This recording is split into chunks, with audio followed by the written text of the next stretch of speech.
నమస్తే, welcome to 99 TV big డిబేట్కి స్వాగతం. తెలంగాణ రాష్ట్రాన్ని 22A భూకంపం కుదిపేస్తోంది.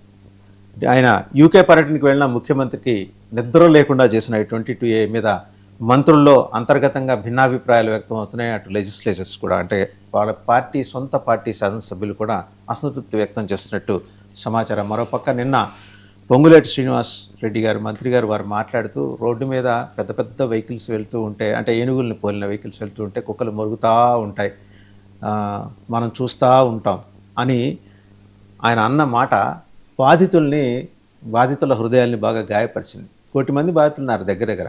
తెలంగాణ రాష్ట్రంలో కేవలం హైదరాబాద్, రంగారెడ్డి, మేడ్చల్, మల్కాజ్గిరి, సంగారెడ్డి ఈ 4 జిల్లాల్లోనే 1 కోటి మంది బాధితులు. అసలు హైదరాబాద్ మొత్తం 22A కిందకు వచ్చేసిందనే అనుమానం కూడా కలగపోవట్లేదు. ఇది ఎగ్జాగరేషన్ చేసి చూపిస్తున్నది మీడియా. ఆయన మీడియా అనే మాట వాడకుండా చాలా జాగ్రత్త పడ్డారు. ఎగ్జాగరేట్ చేసి చూపిస్తున్నారు. ఒకళ్ళు చూపించగానే మిగిలిన వాళ్ళు కూడా అమ్మో అదేదో అయిపోతుందని చెప్పి వాళ్ళు చూపిస్తున్నారు, వాళ్ళు రాస్తున్నారు.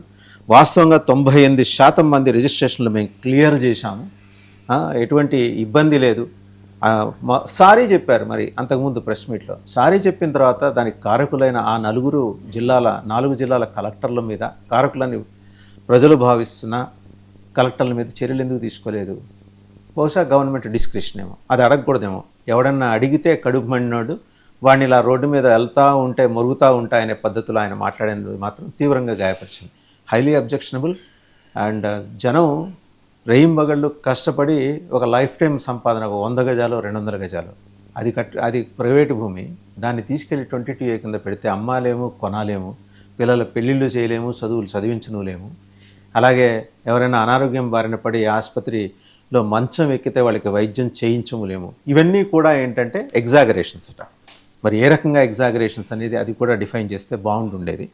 And at the same time ముఖ్యమంత్రి యూకే పర్యటన ముగించుకొని అమెరికా పర్యటన రద్దు చేసుకుని వచ్చిన తర్వాత రుసరుసలాడుతూ బగబగలాడుతూ ఆయన మాట్లాడింది కూడా నిన్న ప్రధానంగా జాతీయ మీడియా దృష్టిని కూడా ఆకర్షించింది. ఈ అంశాలన్నింటికి సంబంధించి బిగ్ డిబేట్లో మనతో పార్టిసిపేట్ చేస్తున్నారు ఇంద్రనీల్ రెడ్డి గారు, పొలిటికల్ అనలిస్ట్ అండ్ సోషాలజిస్ట్. నమస్తే ఇంద్రనీల్ రెడ్డి గారు. దుర్గా శ్రీరామ్ గారు, జర్నలిస్ట్ అండ్ పొలిటికల్ అనలిస్ట్. అలాగే పేకేటి ప్రసాద్ గారు, పొలిటికల్ అనలిస్ట్. అందరికీ నమస్తే అండి. To start with Indraneel Reddy గారు, ముందు నిన్న మంత్రి పొంగులేటి శ్రీనివాస్ రెడ్డి గారు ఏం మాట్లాడారు 22A మీద చూసి మీ దగ్గరకు వద్దాం. ముందర ముఖ్యమంత్రి కూడా మాట్లాడారు ఆయన పర్యటన గురించి, అది ముందర చూద్దాం.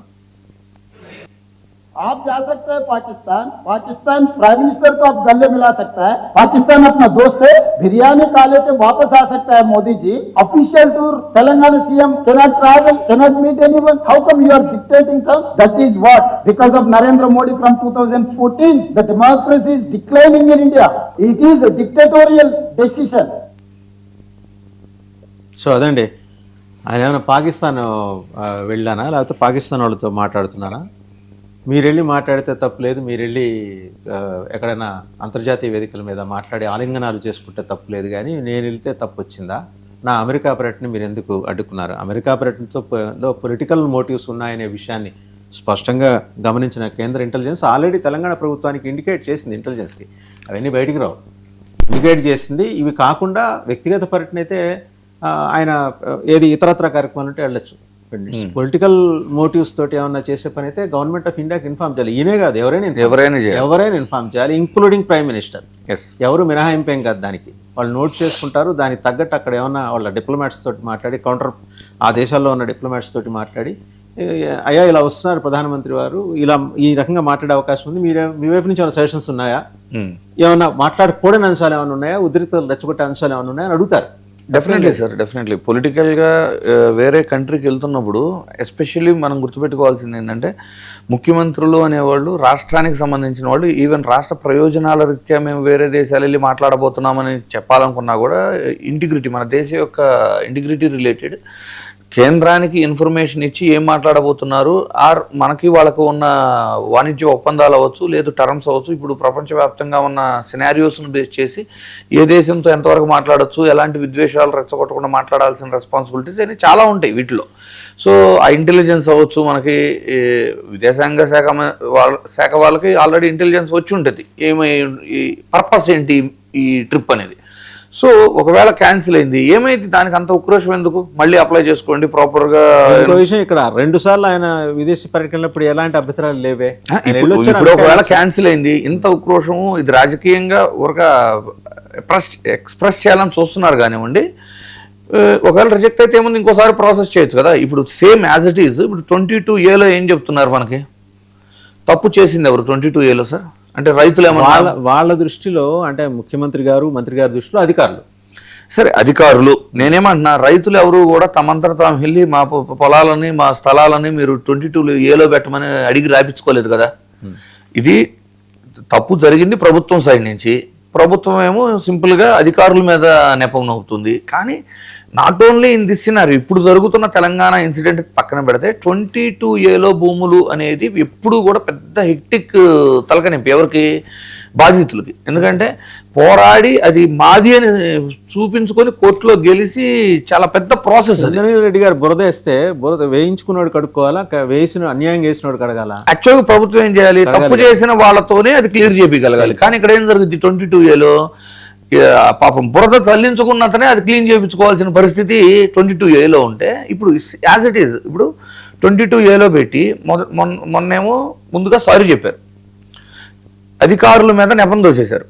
ఇప్పుడేమంటున్నారు, ఇదేదో పెద్ద చేతి చూపిస్తున్నారు, మేము ఆల్మోస్ట్ 98% సాల్వ్ చేసేసాము, లిటిల్ బిట్ మిగిలి ఉండి అవి కూడా సాల్వ్ చేసేస్తాము, నోడల్ సెంటర్లు పెట్టేసాము, మా సర్వర్లు కానీ టెలిఫోన్లు కానీ పని చేయట్లేదంటే నేను పని చేస్తున్నాయి, ఆల్రెడీ 1000 మంది దాకా కాల్ చేశారు, మేము సాల్వ్ చేసాము. ట్రై చేద్దామండి ఆ నెంబర్కి, పని చేస్తుంది చూద్దాం. చెప్తున్నా, నేను 10-15 సార్లు ట్రై చేశా. 1 నొక్కండి 2 నొక్కండి చివరిలో పేగ నొక్కండి. కాదు అంతమంది బాధితులు ఉంటానా బిజీ అయిపోయి ఉండేది నెంబర్. 10 లైన్లు పెట్టుకోండి. అయితే మీకు ఇక్కడే అర్థమవుతుంది కదా, 1 కోటి మంది బాధితులు కనీసం 50 లక్షల మంది రెస్పాండ్ అయి ఉంటారు. కడుపు మండి ఉన్నారండి, అనారోగ్యం పాలన ఆసుపత్రుల్లో ఉన్న వాళ్ళు ఉన్నారు, ఇవాళ రేపు అన్నట్టున్నారు. పెళ్ళిళ్ళు, కూతుళ్ళ పెళ్ళిళ్ళు ఆగిపోయిన వాళ్ళు, కొడుకులు చదువులు ఆగిపోయిన వాళ్ళు, అత్యవసరం పడి బాకీలు తీర్చుకోవాల్సిన వాళ్ళు చాలా మంది ఉంటారు. ఎగ్జాగరేషన్ ఎలా అవుతుంది సార్? ఒకసారి ఆయన ఏమన్నారు చూద్దాం. పొంగులేటి శ్రీనివాస్ రెడ్డి గారు చూసి, after this me press meet తప్పకుండా మీ అందరికి కాపీ అఫీషియల్ గానే ఇస్తా. దాంట్లో లక్షల ఎకరాలు పెట్టారనో అపనిందలు ఉన్నదేంది పెట్టింది, ఎస్ ఏం పెట్టినమనేది చెప్పిన. మీరు ఏడైతే ప్రభుత్వ స్థూముని కొల్లగొట్టాలని వేలాది ఎకరాలు ప్లాన్ స్కెచ్ గీశారో అక్కడ పెట్టింది డైరెక్ట్ నేను చెప్తున్నా. కానీ పేదోళ్ళది ఏడ పెట్టాలనే ఉద్దేశం లేదు. దీన్ని అడ్డం పెట్టుకొని ఈ కపుల్ ఆఫ్ డేస్ నుంచి మనం చూస్తుంటాం, ఊర్లలో రోడ్డు మీద పోతుంటే, మోటార్ సైకిల్ మీదనో కారు మీదనో పోతుంటే మొరుగుతా ఉంటే ఎంటబడి ఉరికొస్తా ఉంటాయి. ఒకదాన్ని చూసి ఒకదాన్ని చూసి ఒకదాన్ని చూసి ఒకటి. ఆ మొరిగే ఏవైతే ఉన్నాయో ఆ మొరిగే దానికి వాటికన్నా ఒక అర్థం ఉంది. ఈ మొరిగే దాంట్లో నిజంగా నీ దగ్గర ఏదైనా ఆధారం ఉంటే ఒకళ్ళు స్క్రిప్ట్ రాస్తారు, ఒకళ్ళు చదువుతారు, మరొకళ్ళు స్క్రిప్ట్ రాస్తారు. అయ్యో నేనేదో మిస్ అయిపోతున్నానని చూస్తుంటారు కదా మీరు అందరూ, మోటార్ బైకుల మీదనో కారులోనో ఊళ్ళో పోయేటప్పుడు అది అంటూ పడతా ఉంటుంది మరుక్కుంటా. ఆ మొరిగే ప్రతి దానికి సమాధానం దానికి చెప్పాల్సింది ఈ ప్రభుత్వం కానీ నేను కానీ నా అధికారులు కానీ. రైట్. త్వరగా శ్రీరామ్ గారు, కార్లలో పోయేవాళ్ళు ప్రభుత్వం అనుకుందాం కాసేపు, మురిగేవాళ్ళు ఎవరండి? బాధితులా? అంటే బాధితులు మీకు మురిగేవాళ్ళ కనిపిస్తున్నారా? నేను మళ్ళీ చెప్తున్నా, ఆయన ఆధారాలని మాట్లాడారు కదా నిన్న డిబేట్లో కూడా, ఇదే సమయంలో జరిగిన డిబేట్లో కశ్మీర్ మాజీ డీజీపీ గోపాల్ రెడ్డి గారు, ఆయన షేరే కాశ్మీర్ కాశ్మీర్ పులి అని బిరుదు అందుకున్న ఆయన ఇవాటికి తిరుగుతున్నాడు 22A కింద. ఆయన ఒక అంబాసిడర్, ఆయన కాంగ్రెస్ పార్టీలోనే ఉన్నారు, మాజీ దౌత్యవేత్త, మనకి డిబేట్స్లో కూడా వస్తుంటారు డాక్టర్ వినోద్ గారు. ఆయన సూర్యాపేటలో ఆయన తిరిగాడు. అండ్ నిన్న ఒక లాయర్ గారు 40 ఏళ్ళుగా సీనియర్ న్యాయవాది, ఆయన నిజామాబాద్లో ఆయన తిరుగుతూ ఉన్నాడు. మరి ఇలా తిరుగుతూ ఉంటే మొరుగుతూ ఉన్నారని అంటే ఎంతవరకు కరెక్ట్ అండి? అంటే ఈ ప్రభుత్వం రాకముందు వీళ్ళు కూడా మాట్లాడారు కదా, ప్రతిపక్షంలో ఉన్నప్పుడు. ఇప్పుడున్న కాంగ్రెస్ వాళ్ళు కూడా అప్పుడు 22A గురించి మాట్లాడారుగా. అప్పుడు మరి వీళ్ళని ఏమనాలి ఇప్పుడు? కాబట్టి ఏంటంటే ఏదో ఇలాంటి పిచ్చి మాటలు, ఈ వెనకాల ఏదో మరుగుతూ ఉంటాయి. అసలు మురిగే పరిస్థితి మీరు ఎందుకు తీసుకొచ్చారు? మీరు కదా తీసుకొచ్చింది. ఆ పరిస్థితి తీసుకొచ్చింది ఎవరు? ప్రభుత్వాలు.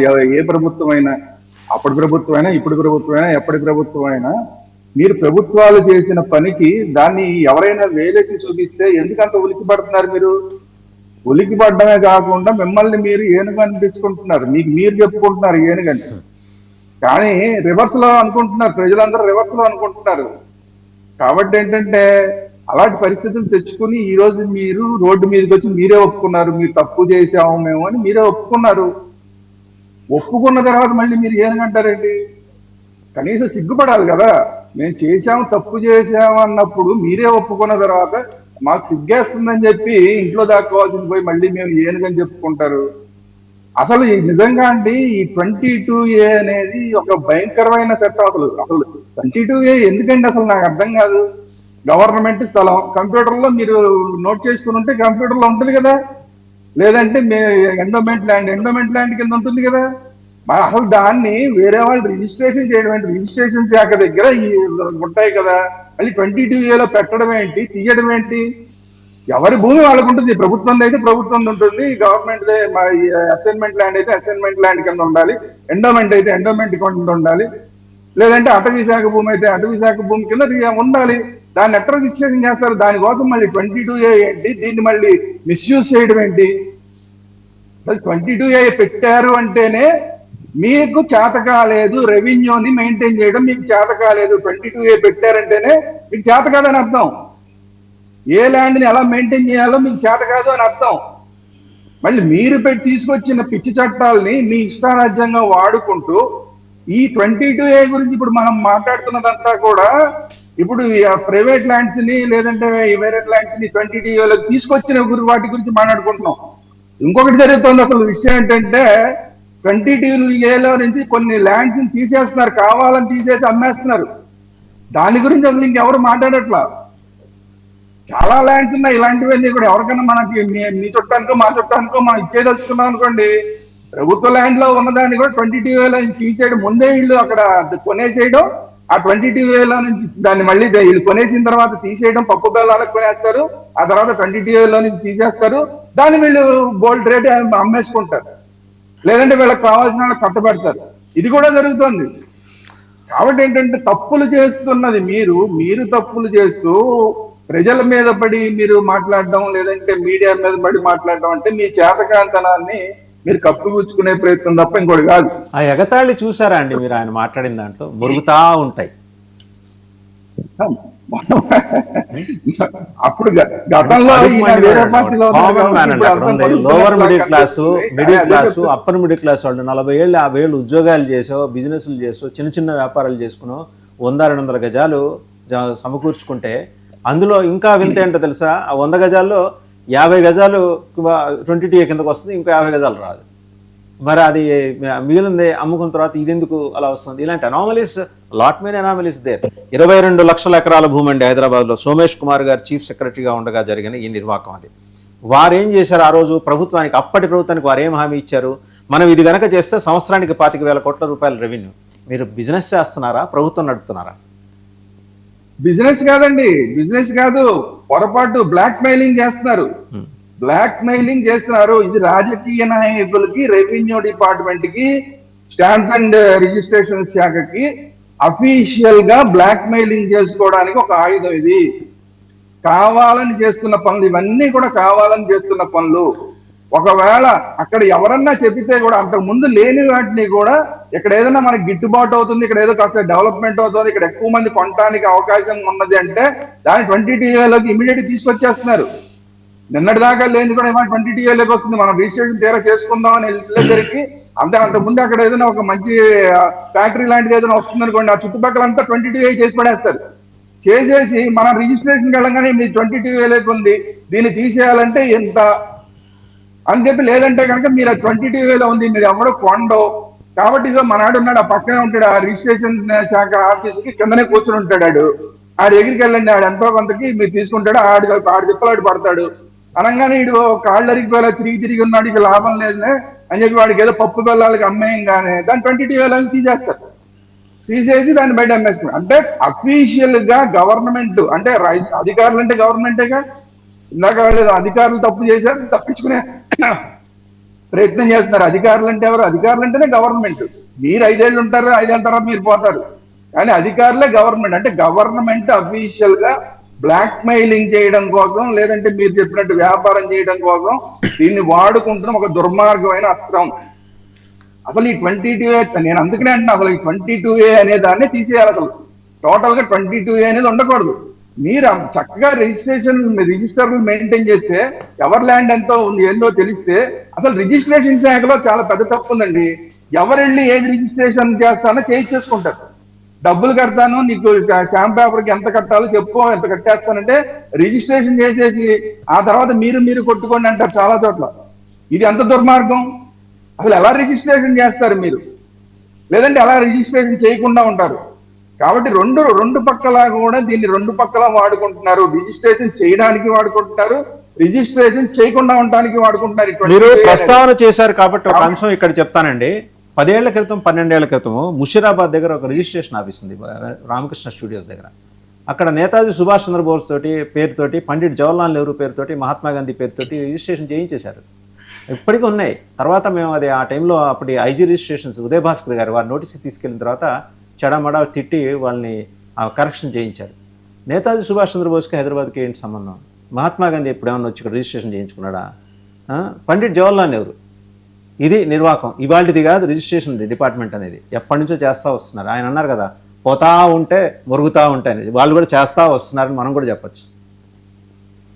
అంటే అందుకంటే అది టోటల్ గా రిజిస్ట్రేషన్ దాకా అసలు ఎట్లా చేస్తుంది? మీ దగ్గర అఫీషియల్ గా మీరు డాక్యుమెంట్ వెరిఫై చేయకుండా మీరు అసలు ఎట్లా మీరు రిజిస్ట్రేషన్ చేస్తున్నారు? ఇక్కడ కదా తప్పు చేస్తున్నది మీరు. తప్పు చేస్తున్న మీరు ఈ రోజు ప్రజలు మాట్లాడుతుంటే కంగారు పడిపోయి మళ్ళీ దగ్గరలోకి ఎలక్షన్ల దగ్గరికి వచ్చేస్తున్నాయన్న. ఇదే కనుక ఇంకో సంవత్సరం క్రితం అయి ఉంటే కనుక వీళ్ళ మాటలన్నీ వేరేగా ఉండేవి. ఇప్పుడు ఇంకా ఈ మొత్తం తెలంగాణలో మొత్తం అంతా కూడా ఎలక్షన్ ఫేవర్ స్టార్ట్ అయిపోతుంది కాబట్టి, అమ్మో ఎందుకు వచ్చిందిలే గోళ, ఇదంతా కూడా చాలా పెద్ద ఎఫెక్ట్ చూపిస్తుంది. నేను 10 ఏళ్ళు కూర్చుందాం అనుకున్నాను సీట్లు, ఇట్లా చెప్పాను కదా, నేను 10 ఏళ్ళు నేనే అని చెప్పాను కదా, అది కుదరదేమో అన్న భయంతో చేస్తున్న పని తప్ప, లేదంటే వీళ్ళందరూ వాంటెడ్ గా చేస్తున్నది అనేది అందరికీ కనబడుతున్న అంశం, అందరూ ఆరోపిస్తున్న అంశం. ఇది కాకుండా ఇంకా అలాంటివన్నీ చాలా ఉన్నాయి. ఇప్పుడు మీరు విశాఖపట్నంలో చూసుకుంటే బుద్ధుడికి సంబంధించిన కొండలు ఉన్నాయి. ఆ చుట్టుపక్కల ఎక్కడా కూడా రిజిస్ట్రేషన్ చేయడానికి లేదు. దానికి ఏం చేస్తున్నారు వీళ్ళు? బై 1 బై ఏనో ఏదో పెట్టేసి ఇది ఆ రిజిస్ట్రేషన్ కాదు, ఆ సర్వే నెంబర్ కాదు అని చెప్పి వాటిని కావాల్సిన వాళ్ళకి ఇచ్చేస్తున్నారు. అలా ప్రతి గవర్నమెంట్ లో జరుగుతోంది. అవే కదా మీరు చెప్పేది, తొట్లకొండ ఎర్రమట్టి దెబ్బలు. ఎర్రమట్టి దెబ్బలు చాలా లాటరైట్ సాయిల్ అండి, చాలా అరుదుగా ప్రపంచంలో 4-5 చోట్ల మాత్రమే ఉన్నాయి అలాంటిది. దాన్ని కాస్త డిస్మాంటిల్ చేశారు. రైట్, మళ్ళీ మీ దగ్గరకు వస్తాను. ఒకసారి పేకేటి ప్రసాద్ గారి దగ్గరికి వెళ్దాం. పేకేటి ప్రసాద్ గారు, సామాన్యుడి రోదన మురుగుడులాగా వినిపిస్తోంది ఈ ప్రభుత్వానికి. వాడు ఎవడండి ఒకరు 100-200 గజాలు కొనుక్కుంటే వాడికి లైఫ్ టైం ఎర్నింగ్స్ అండి. అవి కూడబెట్టి దాచుకొని చీటీలు కట్టుకొని అనారోగ్యం వస్తే ఆసుపత్రులకు పాలైతే అమ్ముకోవడానికి ఉండదు, పిల్లల పెళ్ళిళ్ళకు ఉండదు, పిల్లల చదువులకు ఉండదు, అమ్మడానికి లేదు, కొనడానికి లేదు. వీళ్ళు వచ్చి మాట్లాడితే, వీళ్ళు బాధితులందరూ వచ్చి మాట్లాడితే దాన్ని మొరగటంగా అభివర్ణించడాన్ని ఏ రకంగా చూస్తున్నారండి? మొదటిగా చర్చలో పాల్గొన్న పెద్దలందరికీ నమస్కారం, శుభోదయం అండి. అయితే వాళ్ళని వాళ్ళు ఏనుగు అనుకోవడం పర్లేదు, కానీ సామాన్యమైన ప్రజల్ని పీనుగులు చేసి వాళ్ళ మీద ఏనుగులాగా నడవడం దాంతో దారుణం ఇంకేం ఉండదండి. అంటే మీరు చెప్పినట్టు, అంటే కూతురు పెళ్లికో లేకపోతే ఇంకేదో ఒకటి చిన్న చిన్న భూములు లేకపోతే చిన్న చిన్న ఇళ్ళు కట్టుకుని ఉంటారు. దాని మీద సడన్ గా ఇది తీసుకురావడము, ఈ ఆర్టికల్ 22 అని చెప్పడము, దాంతో పాటు ఈ ప్రాసెస్ పరంగా సరే గవర్నమెంట్ భూములు కాపాడటమే అంటున్నారు. మరి మీరు వెబ్సైట్ లో వెళ్ళి చూస్తే వక్ఫ్ భూమి గురించి మీకు డీటెయిల్స్ ఉండవు. ఎండోమెంట్ శాఖ మించి ఏ డీటెయిల్స్ ఉన్నాయో ఆ డీటెయిల్స్ ఉండవు. ఏవో కొన్ని జనాలు ఏదో కాలనీలో ఏవో వేసుకున్న చోట్ల అవే ఉంటున్నాయి.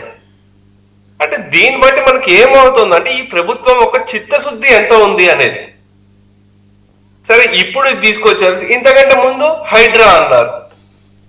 కాన్సెప్ట్ చెప్పడానికి బాగానే ఉంటుంది వీళ్ళది, కానీ ఇంప్లిమెంటేషన్ దగ్గరకు వచ్చేసరికి ఏంటంటే సెలెక్టివ్ గా ఉంటుంది, ఒకళ్ళని టార్గెట్ చేయడం. అందు గురించే కదా హైకోర్టు కూడా మొట్టింది వీళ్ళని. హైడ్రా అంటున్నారు, ఇది అంటున్నారు, మన అందరి మీద ఎందుకు చర్యలు తీసుకోలేకపోతున్నారు? అతి సామాన్యముల అయిన వాళ్ళ మీద ఏదో కొంచెము ఇక్కడ చిన్న చిన్న 50 గజాలు 100 గజాల్లో ఏదో కట్టుకున్న వాళ్ళ మీద టార్గెట్ చేస్తున్నారు, కానీ పెద్ద పెద్ద ల్యాండ్ మాఫియా ఎవరైతే ఉన్నారో వాళ్ళ మీద ఏం చేయట్లేదు అనేది ఒకటి. ఇంకోటి మీరు చూస్తే అండి, ఈ ప్రభుత్వంలో ఎన్ని సమస్యలు ఉన్నాయో ఆ సమస్యలు పెరుగుతున్న కొద్దీ ఇంకోటి ఏదో తీసుకొస్తారు బయటికి. అంటే ఒక డైవర్షన్ ప్రాక్టీస్ గా ఉంది, కానీ కంప్లీట్ గా దీన్ని ఎండ్ చేద్దాము లేకపోతే ఏదో ఒకటి క్లోజ్ చేద్దామని అయితే లేదు. ఇప్పుడు హైడ్రా అయిపోయింది, హైడ్రా ఏమైందో ఎవరికి తెలియదు. ఇంకోటి చాలా పెద్ద సమస్య ఏముంటుందంటే స్టూడెంట్స్ రీఎంబర్స్మెంట్ ఫెయిల్యూర్. దానివల్ల 15,000 కోట్ల బకాయిలు ఇంజనీరింగ్ కాలేజీకి ఉన్నాయి. వాళ్ళు ఏం చేస్తున్నారు, ఈ వాళ్ళకి ఇవ్వాల్సిన మార్క్ షీట్, ప్రొవిజనల్ సర్టిఫికేట్లు అవి రావటం లేదు. దానివల్ల స్టూడెంట్స్ కి ఉద్యోగాలు రావటం లేదు. అది ఇంకోటి. ఈ మనకి అపోజిషన్ వాళ్ళు కూడా ఆరోపిస్తోంది ఏంటంటే, ఈ హైడ్రా కానివ్వండి, ఈ ఆర్టికల్ 22 కానివ్వండి, ఇది ఇంకొక మనీ ఎక్స్ట్రాక్షన్ ర్యాకెట్ గా ఉంటోంది. దీన్ని అడ్డు పెట్టుకుని, అంటే మన అందరికీ తెలిసిందే, ఏదైనా లిస్టింగ్ అయితే దాన్ని మళ్ళీ బయటకు తీసుకురావాలంటే ఎవరెవరు వెళ్ళి ఎవరెవరికి ఎంతెంత సమర్పించుకోవాలనేది విషయం తెలిసిందే ఇది. సో అటువంటి విషయంలో ఈ ప్రభుత్వము ఇప్పుడు తీసుకురావడానికి ఏంటంటే ఒక డైవర్షనరీ టాక్టిక్, అట్లాగే ఒక మనీ ఎక్స్ట్రాక్షన్ దానిలాగా అనిపిస్తోంది. సో మనం ఇంకోటి చూసుకోవాల్సిన అంశం ఏంటంటే, ప్రభుత్వ ధోరణి ఏముంది, ధరణి పోర్టల్లో చాలా తప్పులు జరిగాయి కాబట్టి దాన్ని కరెక్ట్ చేయడానికి మేము ఇక్కడ తీసుకొస్తున్నాము అంటున్నారు. సో దాంట్లో తప్పులు ఏదైతే ఉన్నాయో ప్రజల్ని ఇంత కష్టపెట్టకూడదు కదా. అంటే గతంలో కూడా చాలా ప్రభుత్వాలు, కాంగ్రెస్ కానివ్వండి, బీజేపీ కానివ్వండి, మిగతా రాష్ట్రాల్లో డిజిటలైజేషన్ 100% చేసిన దాఖలాలు ఉన్నాయి. సో అది కర్ణాటకలో ఎస్ఎం కృష్ణ ప్రభుత్వం కానివ్వండి, గుజరాత్ లో మోదీ గారి ప్రభుత్వం అప్పుడు వారు సీఎం గా ఉన్నప్పుడు కానివ్వండి, అలాగే మధ్యప్రదేశ్ లో కానివ్వండి, వివిధ శాఖల్లో చేశారు డిజిటలైజేషన్. ఇంత సమస్యలు ఎక్కడ రాలేదు. ఎక్కడ చేసినా, ఏ ఇనిషియేటివ్ చేసినా తెలంగాణలోనే ఎందుకు వస్తోంది? ఎందుకంటే ప్రభుత్వ భూములు ఎవిడెన్స్ ఇక్కడ, దానికే రియల్ ఎస్టేట్ మాఫియా. సో ఆ కారణం చేత ఇప్పుడు మనకి ఇటువంటి సమస్యలు వస్తున్నాయి. దీంతో ఇదైపోయింది. మళ్ళీ సీఎం గారు వచ్చారు, వచ్చిన తర్వాత మళ్ళీ వీళ్ళేదో సారీ చెప్పడమో లేకపోతే మంత్రి గారిని పదవి నుంచి వేరే పదవికి మార్చడమో ఇటువంటివి చేస్తారు, కానీ ఈ సమస్యలు వెంటనే అవ్వదు కదా. ఇప్పుడు అఫీషియల్ మీద తోసేశారు, వాళ్ళ మీద తోసారు, కానీ మీరు బాధ్యత, నైతిక బాధ్యత మీకేముంది? అంటే నీట్ ఎగ్జామ్ లో మాత్రము అఫీషియల్స్ కాదు, మనకి మినిస్టర్ గారు కూడా రిజైన్ చేయాలంటారు, కానీ ఇక్కడ వచ్చేసరికి ఏమో అఫీషియల్స్ మీద తోసేస్తారు. ఇది కాదా మరి ద్వంద్వ వైఖరి? సో అందు గురించి ఈ ఆర్టికల్ 22కి మనం చూడాల్సినవి ఏంటంటే, గతంలో ఎలా చేశారు ప్రభుత్వాలు, ఇచ్చిన నోటిఫికేషన్ వెంటనే వెనక్కి తీసుకోవాల్సిందే. గత ప్రభుత్వాలు ఎలా చేశారు, వాళ్ళ కాంగ్రెస్ హయాంలోనే చేశారు కదా. అటువంటి మనకి కర్ణాటకలో కానీ ఎస్ఎం కృష్ణ గారి ప్రభుత్వం వాళ్ళు ఎలా చేశారు, వాళ్ళ నుంచి కొంచెం తెలుసుకోండి. ఇంత పెద్దలు చేసేటప్పుడు ఒక చిన్నవి చేసుకుంటూ వచ్చారు. అలాగే మొత్తం డెవలప్మెంట్ అంతా చూసుకుంటే ఏమీ లేదు, సగం పనులు. ఎక్కడ చూసినా మీరు భాగ్యనగరంలో ఈరోజు వర్షాలు పడుతున్నాయి అంటే ఎక్కడికక్కడ రోడ్లు తవ్వేసి ఉన్నాయి. ఏం చేస్తుందంటే ప్రభుత్వం ఏదో పని చేస్తుంది, ఆ పని ఎప్పుడవుతుందో ఎవరికి తెలియదు. రోడ్డు తవ్వేస్తారు, ఒక చిన్న ప్యాచ్ వేస్తారు. సో ఇటువంటి మరి భాగ్యనగరంలో ఇంతమంది ప్రజలు అష్ట కష్టాలు పడుతున్నారు కదా, మరి వాటికి మరి ఏంటి సొల్యూషన్?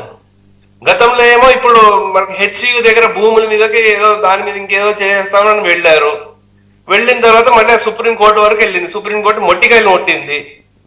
అంటే ఈ ప్రభుత్వము భాగ్యనగరంలో ఆ చుట్టుపక్కల ఉన్న ప్రాంతాల్లో ఏం చేసింది? డెవలప్మెంట్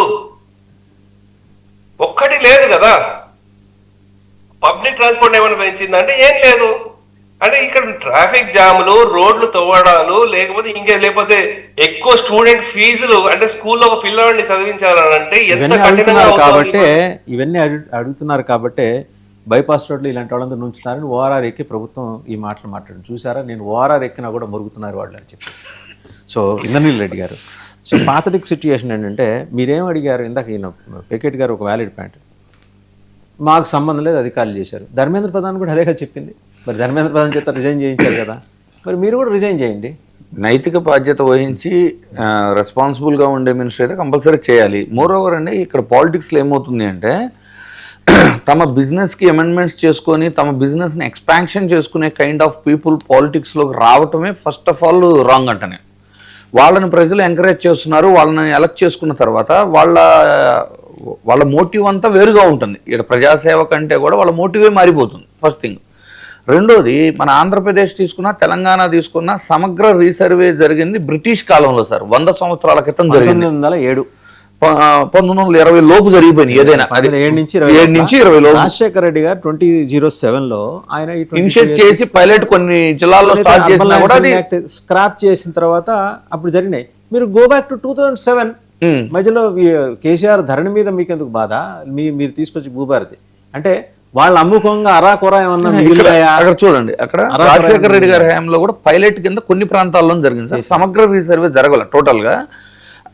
దీనికోసమే ఇప్పుడున్న ఈ 22A అవ్వచ్చు, ఎండోన్మెంట్ అవ్వచ్చు, లేదు కబ్జాలు అవ్వచ్చు, 2-3కి సేమ్ రిజిస్ట్రేషన్స్ అవ్వచ్చు, దేశవ్యాప్తంగా ఉన్న ఇలాంటి ఎన్నో సమస్యలకి భూమి మీద ఉన్న సమస్యలన్నిటికీ పరిష్కారంగా బీజేపీ ప్రభుత్వం ఏం తెచ్చింది, ల్యాండ్ టైటిలింగ్ యాక్ట్ అని తీసుకొచ్చింది.